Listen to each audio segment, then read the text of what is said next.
I started painting in the New York City area. I was born in Astoria, Queens in New York City and grew up in New York and across the river from New York City in New Jersey. And that's where I did most of my painting early on. I moved to California in 1992 and I've had my studio in California in the San Diego area since then.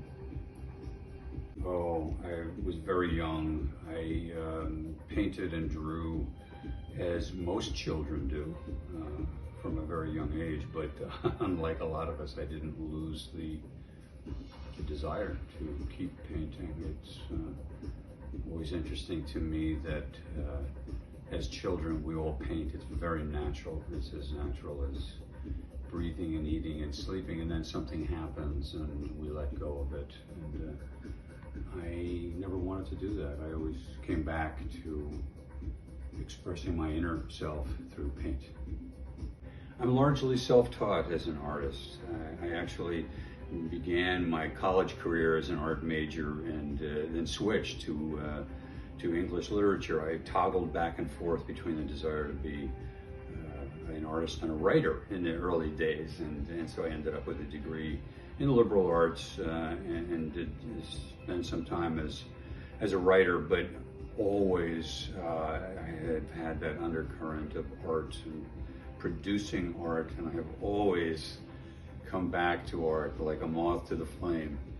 Well, you've asked me the huge question for every artist: how do you develop a style? How do you develop a voice as an artist? It is not easy, because it was not easy for me, at least, because I was surrounded by the influence of so many different brilliant styles and voices, and you want to do it all.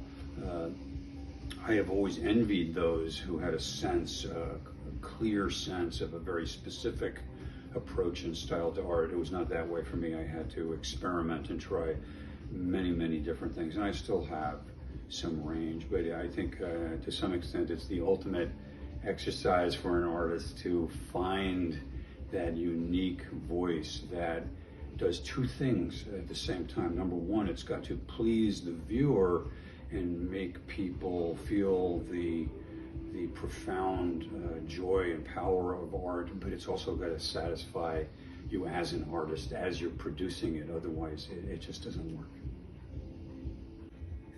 I think art is the stuff of dreams. I think we're attracted to art. We look at art.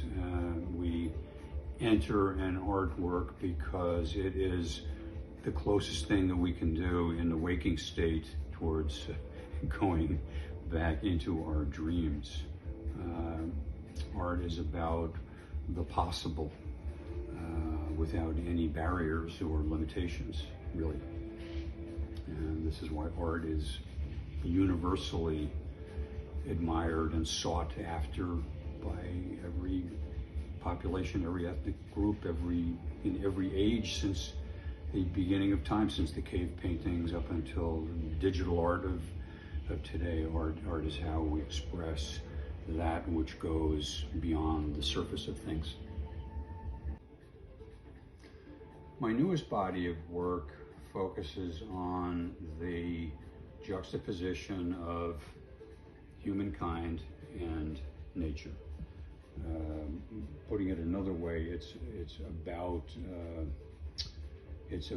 the intersection of humankind and the natural world, and it celebrates the beauty of the natural world, but it also makes a statement about the artificial and often destructive impact that humankind is having on the health of the planet right now.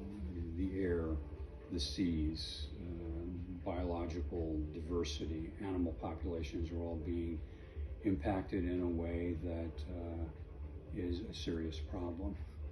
So how do we do art that's beautiful, that is thought-provoking, and something that we want to have on our walls, that also makes a statement acknowledging a serious problem and something that we must start to do now for future generations in order to preserve the life of the planet?